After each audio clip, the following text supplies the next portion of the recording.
علیکم ورحمۃ اللہ وبرکاتہ مغفرات ہوئے میری مسلمان بہنوں اور بھائیوں، ہمیں نالج تو بہت زیادہ ہے، لیکن دین کے مطابق جو نالج ہے وہ اللہ رب العزت نے کسی کسی کو میسر کیا ہوا ہے۔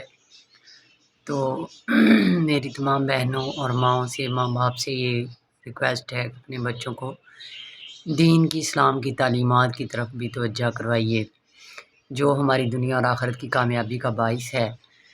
نمازوں کی طرف بچوں کو لے کے آئیے، قرآن کی طرف لے کے آئیے۔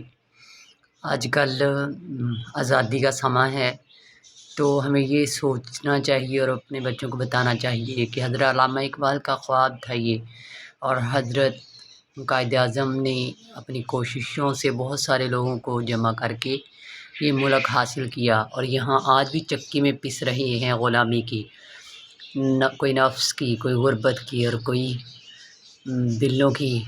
اللہ رب العزت ہم پر رحم فرمائے، آمین۔